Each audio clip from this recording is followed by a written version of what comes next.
I'm Sarah Wilson and you're listening to the Roots and All podcast. I'm here to help you get growing.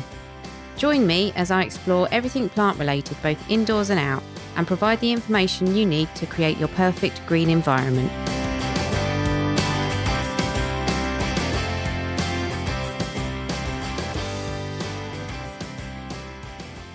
Hello and welcome to this week's episode, where I'm talking to Dr. Jack Hunter, anthropologist and author of the book Greening the Paranormal, Exploring the Ecology of Extraordinary. The book isn't about fairies at the bottom of the garden, although they do get a mention in the episode, but it looks more at ways for studying and engaging with the supernatural and considers how these might be useful when approaching the environmental crisis. I begin by asking Dr. Hunter about what his work entails. Okay, so I'm an anthropologist by training. So my background is in anthropology. I did a PhD in social anthropology at the University of Bristol. And my research for my PhD was all about spirit mediums in Bristol. So I found this small group of people who had developed trance and physical mediumship. And I spent a lot of time with them going to seances, interviewing them, and trying to find out what it was that motivated them to dedicate days of their lives over weeks and months and years to developing mediumship, which, from the mainstream materialist perspective, is an illusion, at best, or, fraudulent at worst. But these people were, genuine people. They were doing it out of their own desire to learn about their minds and to think about spirituality and all of that kind of stuff. And I had some interesting experiences myself, which I might talk about a little bit later on. So basically, the gist of my research and writing has been, how can we talk about these kinds of, paranormal experiences, extraordinary experiences, religious experiences and things like that without trying to break them down or reduce them to an explanation that kind of takes away from something of the quality of those kind of experiences. Because when people have those experiences, they're profound, transformative, kinds of events, major parts of people's lives. And the mainstream approach has basically been to say that, those kinds of experiences are basically illusory, that they are, the product of, cognitive misfirings or whatever, or psychopathology. And my approach is to say, well, maybe that's the case in some circumstances, but there's a whole load of other interesting things going on around these issues that need to be taken into consideration. So I draw on parapsychology and all of that kind of stuff. And my most recent book has been focusing on the link between these extraordinary experiences and ecology, and sort of thinking about the motivations behind people who are engaged in environmental activism, permaculture and gardening and that kind of thing, and trying to understand what the relationship is between these experiences and people's desire to engage with the natural world. Yeah. I suppose this is probably quite subjective, but again, before we go any further, it might be worth if you could just define what is a paranormal event. Yeah. There's lots of different ways that people define paranormal events. But I think, if we take the word, we do a sort of like an etymological breakdown of the word and think about where it comes from. It actually comes from the work of a pioneering psychologist and paranormal researcher called Frederick Myers in the late 1800s, early 1900s. And he came up with this term supernormal. And the idea was that, when we think about these like events like miracles and things, they're usually put into a sort of a religious framework. And Myers wanted to put these kind of extraordinary experiences into a scientific framework. So he came up with this term supernormal to kind of bring these experiences out of the religious kind of register and into a scientific conversation. And his definition of supernormal was basically any kind of experience or event that isn't explained by current science. Okay, so, for Myers and people in the 1800s, they were talking about things like ghost sightings and mediumship and all that kind of stuff. And they felt that, and I think this is probably still true today, that science doesn't have a good enough grasp on those kind of things. So we could think about a paranormal event in those terms. It's a kind of experience that doesn't seem to have an explanation in our current scientific terms. But other people have also taken a more kind of like suppose you could call it like a phenomenological approach to defining what the paranormal is. And they say that, paranormal is a kind of event when the distinction between the subjective and objective worlds breaks down. So we might have meaningful experiences, like we might see something out in the physical world that has a direct relevance to our interior world. It's kind of like the Jungian idea of synchronicities and that kind of thing. So we can think about the paranormal in lots of different ways, basically. Perhaps it's a breakdown of the subjective and the objective, or perhaps it's an event that doesn't have a scientific explanation. But yeah. Obviously, for the book that you've just written, you're looking at paranormal events that happen outdoors. And I did wonder, is that a more common occurrence globally than paranormal events that happen indoors? That's a good question. I think there is a lot of sort of evidence and a lot of writing in the academic literature about mystical experiences and those kind of things to suggest that, there's something about being immersed in natural systems that leads us into these kinds of extraordinary experiences. I'm not entirely sure what that thing is. Some people have suggested that it's sort of like, how we go out into nature and it kind of relaxes us and those kind of things. Walking into woodlands reduces our blood pressure and those kind of things. So maybe allowing us to kind of relax and enter into more kind of like flow states of consciousness and that kind of thing could be something to do with it. It could also be something to do with there being like, things out there in the environment that have an impact on us. So people like Paul Devereux have talked about, radiation and background electromagnetism and those kind of things that might be present in certain areas of the landscape. And that when human beings go into those places, these electromagnetic fields might interact with our brains in certain ways and give rise to various kinds of extraordinary experiences. So, that's another possibility, that there is actually something in the landscape that causes these experiences. And then we could even take it out, further into like an animistic idea that when we go out into the world, into forests and wilderness, that we are entering into a space that is occupied by lots of different kinds of animals and plants, and that perhaps, something to do with that kind of engagement is why these experiences arise in the natural world. This idea about indoor and outdoor experiences as well. I've been thinking about this. And actually, you think about indoor spaces, there isn't really any, we have walls and those kind of things. Walls are permeable. I live in the countryside and we have, frogs and things coming into the house, spiders and things coming in. So, indoor and outdoor experiences, is there really that much of a difference between them? In ecologically thinking, the same air flows through the house and it goes outside and comes in. All of these different things are cycling in and out of the home. So even when we're inside, we're still connected to wider systems.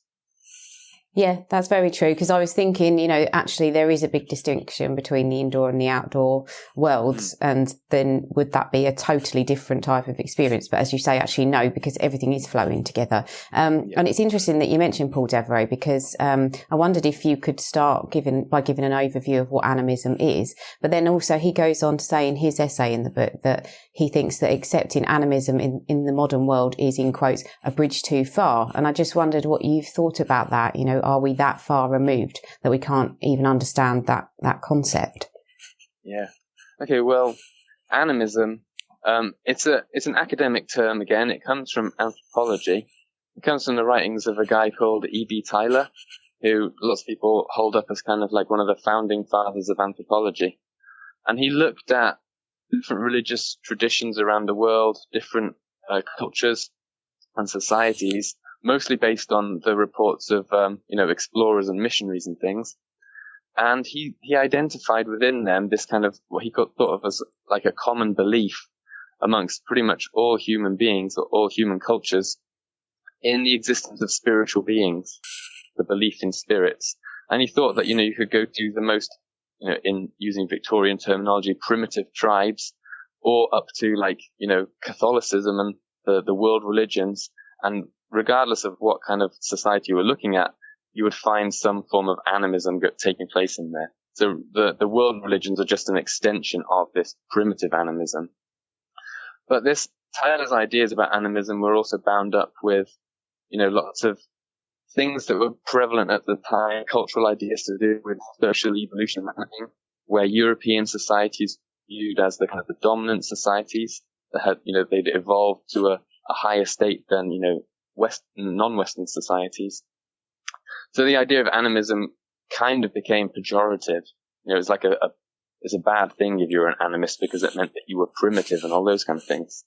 And it wasn't until the 1960s, with the work of people like Irving Hallowell, who did research with the Ojibwa people in Canada, and then later people like Graham Harvey, who looked at animism through different eyes, and they realized animism is not necessarily, although spirits are involved, it's not necessarily defined by the belief in spiritual beings. Actually, what animism is defined by is an understanding of the world as consisting of relationships between persons. And they point out that, not all persons are necessarily human persons.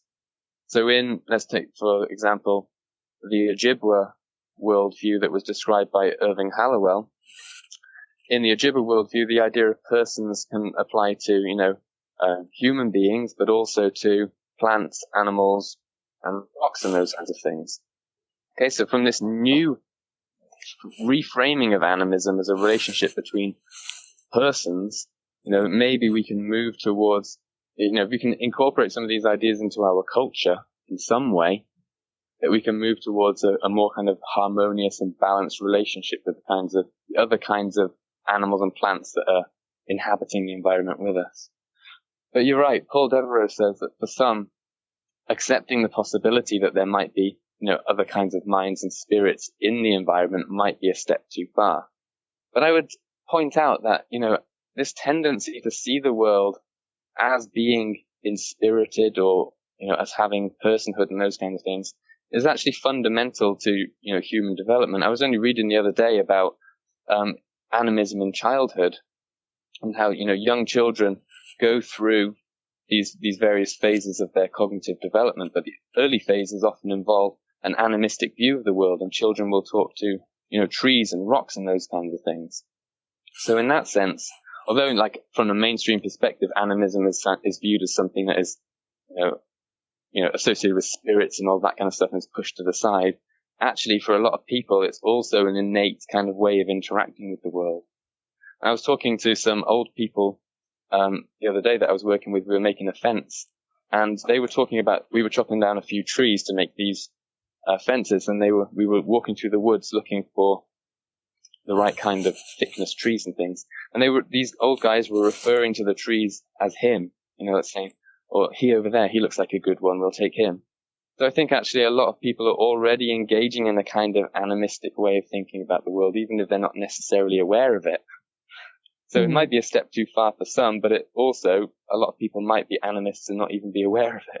Yeah, I think so. And I think I've probably read I think it was Charles Eisenstein's book, that we get that thumped out of us, actually. We get ridiculed for doing it. So it does come naturally, but it's something that's maybe, forced out of us. But I have to ask the question that I'm sure you get asked all the time, which is, Have you had a paranormal experience in the outdoors yourself?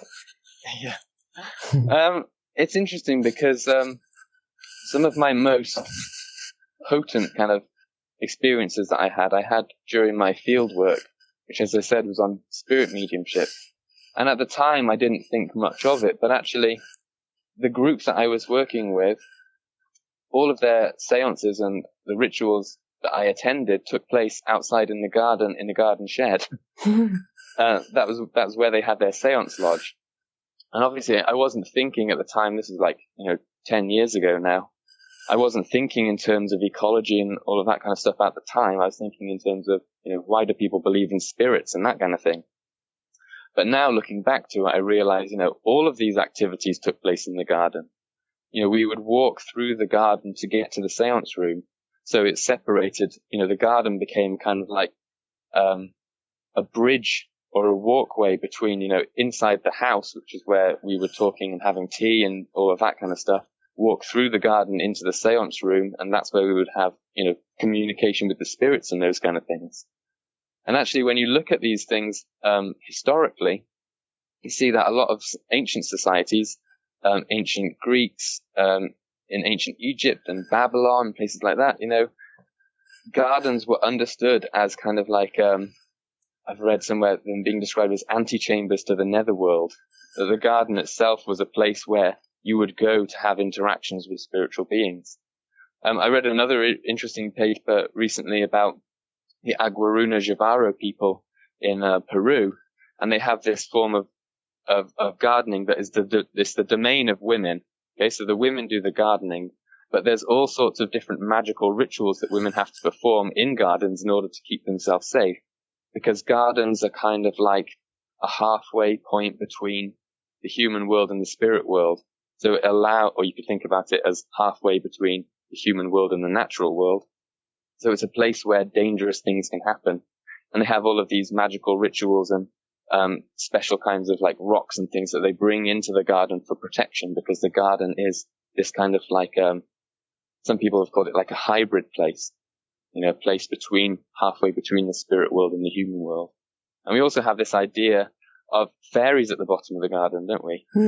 Yeah. Tell your kids to go down to the bottom of the garden to find fairies if you want like 10 minutes peace.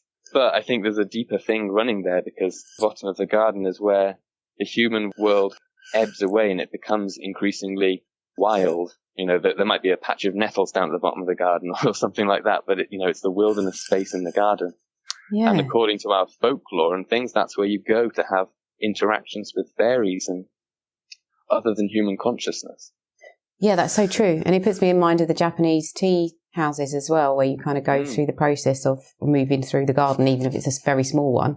Yeah, interesting. So I think a lot of humans nowadays feel quite separate from their ecosystems. And when I was reading the book, what struck me is, do you think there are any other species that are so disconnected from their own ecosystems? And if not, why? What makes us different as humans? What allows us to almost kind of turn our backs on our natural connections and just think that we're so apart from them? I think that the problem is mostly a cultural problem. It's to do with dominant cultures. So, in the Western world, our dominant culture, although there are lots of obviously subcultures and other traditions as well, and there are also parallel traditions within Western culture, Western esotericism and all of that kind of stuff. But the dominant Western culture is broadly like a materialist, scientific worldview. It's the kind of worldview that we are brought up into, in our schools and things like that. And it's based on, principles of pretty much like a Newtonian kind of worldview, where everything is viewed as discrete entities. Humans are seen as individuals, that we're separated from each other by the sheath of our skin, basically. And we're separated from the natural world. We build houses, we were talking about this before, to kind of like separate ourselves from the world, even if it doesn't necessarily work. But, we move indoors and think of ourselves, we do indoor activities and then outdoor activities. So our culture has built up this kind of, kind of like a dichotomy. It's kind of like a self-other dichotomy, that the self is us, and then outside of us, everything else is disconnected from us. It's not us. And I think that's where this problem comes from. But I think it's a particularly Western kind of problem. If we go to talk to people in the Amazon rainforest, for example, their whole worldview and cosmology is we might even consider it an eco-philosophy, an eco worldview, that it's part of the ecosystem. They haven't tried to, their culture doesn't make a separation between the self and the natural world, and our culture does. And I think, our Western culture does. And I think that's the main problem here. The other thing that I found really interesting in the book actually was, again, I suppose going back to the idea of actually interacting with nature and getting involved in it and actually thinking about yourself as part of the system, was that you found a really interesting correlation between people who interact with the natural world and people having extraordinary experiences. And I wondered what came first. Is it the fact that people are involved in the natural world and therefore they're having these experiences, or do these experiences lead to them then to to connect further with the natural world, or is it maybe a bit of both? Yeah, I think what I found was, I found a few little pointers. Basically, I did a preliminary survey of permaculture practitioners, asking about the paranormal, extraordinary experiences, and that kind of thing. It was only a very rough survey, and the data that I got was, fairly limited. But I think the idea is that, it's a step that, someone else can build on at some point. And what I found was that quite a few people in the permaculture community, first of all, an interesting point was that they were quite averse to the idea of the paranormal. Some of them were, and they didn't see any connection between what I was interested in, extraordinary experiences and the paranormal. So some people, would fill in my questionnaire, kind of like as a joke, which is fair enough. But other people saw that there was a deep connection between permaculture and extraordinary experiences, or permaculture and spirituality. And part of the reason they thought that was because permaculture provides them with this kind of like a philosophy of interconnectedness, basically. And they can see then how concepts like spirituality and their experiences might relate into that, feed into it as an interconnected system. So when I did this interview, some people said that they had through participating in permaculture gardens, through engaging with their gardens and interacting with the plants and animals in their gardens, that they'd had experiences of maybe like communication with the plants in some way, like a non-ordinary kind of communication. They might have heard a voice of the plants or something like that. Basically, those kinds of experiences that give people a sense that they are connected with the world, that they can have like a personal relationship with the tree, for instance. But it seems to me to be a feedback loop. So that actually, you have to engage with nature in order to have the extraordinary experiences. And then the extraordinary experiences kind of encourage us to re-engage with nature. But we also see in other kinds of extraordinary experiences, like even alien abductions, for example, that people come back from these experiences with an enhanced sense of connection to the natural world. The psychiatrist John Mack, who did this study of alien abductions in the 80s and 90s, thought that this was one of the key features of abduction narratives, was that people come back with a message that the world is in danger.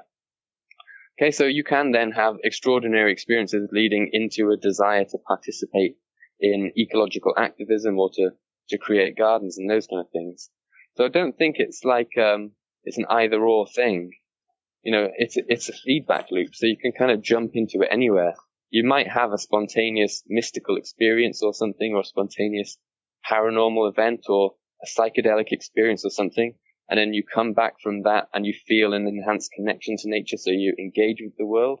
Or you might start off as a gardener or, a scientist or a botanist or whatever, and through your engagement with the world on a very practical scientific level, for example, you then have extraordinary experiences. So it doesn't matter where you come at it from, it's a feedback loop that you end up in, I think. Yeah, that's really interesting. So talking about kind of people who are maybe a bit skeptical, I do think obviously there is a bit of a disconnect between those people who are sort of rooted in the scientific community and those who are maybe coming at it from a indigenous knowledge perspective. But it seems to me, from reading the book, that actually the end goal is the same. Everybody wants to stop the destruction of the environment, whether you are coming at it from a scientific perspective or a kind of a more, I don't know what the right word is, I suppose like an innate wisdom that people would have if they are more connected to the environment. But the end goal is the same. So where is the disconnect? Is there a way of getting those two polar opposites perspectives to work together to produce something that would be mutually beneficial all round?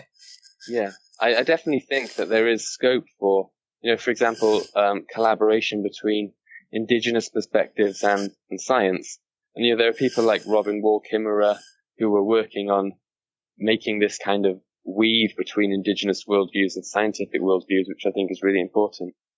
But the other thing that we have to bear in mind as well is that there are also different motives going on. There is the science community, and the science community is agreeing that climate change is a big problem. There are the indigenous and spiritual communities, who are saying that this is a big problem. But then you're asking where the disconnect is, there are other motives as well. There is all of the money and industry and all of those kind of things that are going on, which, they move towards regardless of both the science or the spirituality.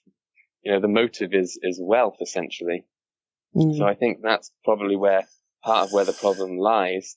That our culture isn't based around, a scientific worldview, and it isn't based around a religious or spiritual worldview. It's based around an economic worldview.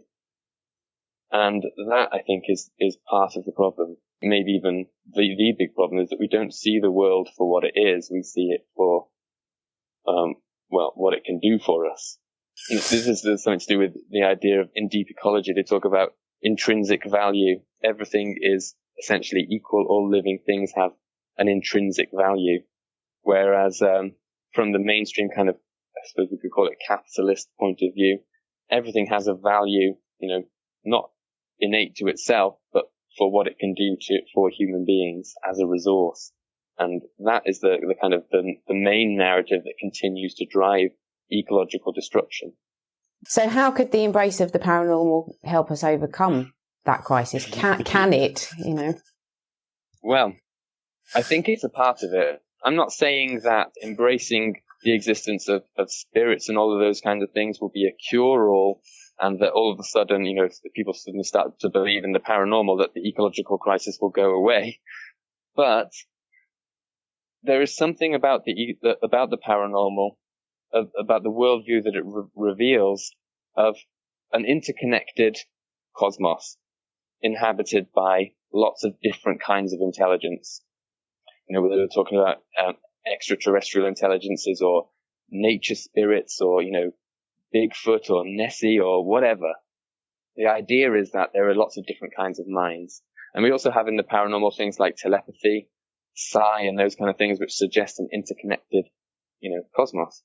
So what I'm saying is that if we look at the paranormal and try to learn from some of these things, learn from it and what it can tell us about the nature of the world, then, we might move some step towards engaging with this kind of animistic idea, which, people like Theodore Rorschach said that animism has got a proven track record of, ecological stability. You can look at countless indigenous societies around the world. It's not to say that all indigenous societies have, lived in harmony with nature.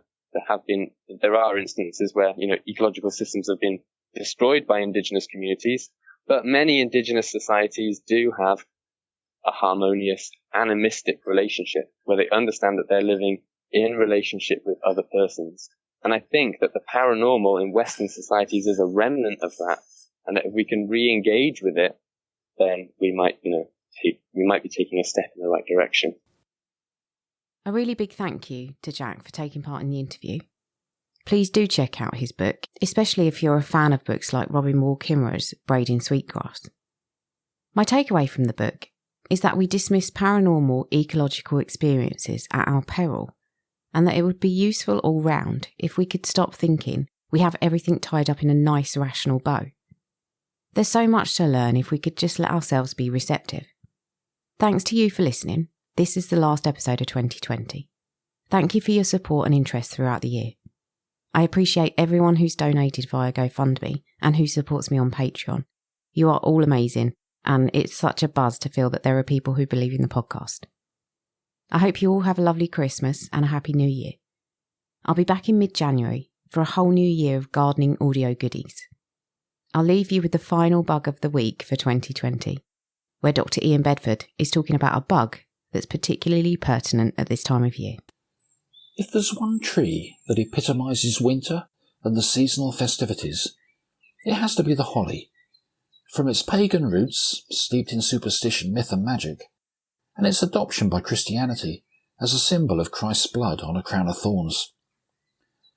Heralded as Britain's most common evergreen tree, though, holly's plentiful production of berries each year provides a valuable food source for many of the native bird and animal species that remain active during the bleakest months of the year.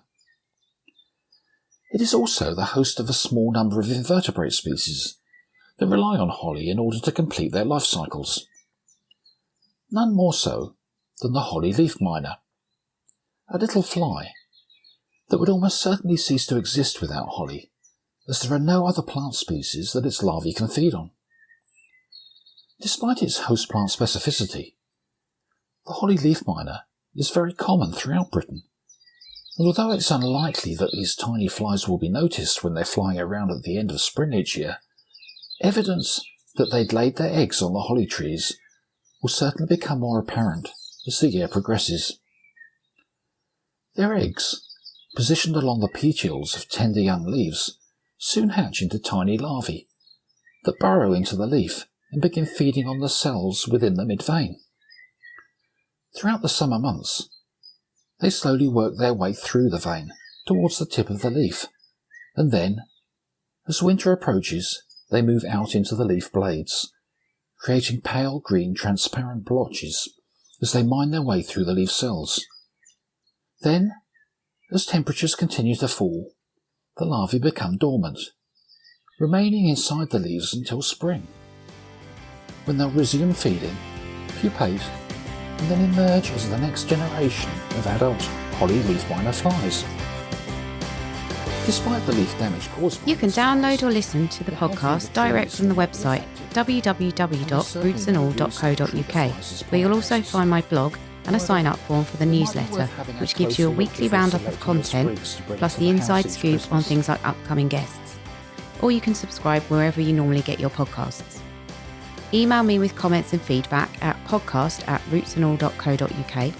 Follow me on Twitter, Roots and All, Facebook, Roots and All UK, and Instagram, Roots and All Pod. But please also check out my Patreon, where you can make a one-off donation or take out a monthly subscription to help support my work, because if you like what I do, please help me to continue doing it. Even if you make a one-off donation of £1, trust me, it all helps and I will be immensely grateful. So please go to Patreon and search for Roots and All.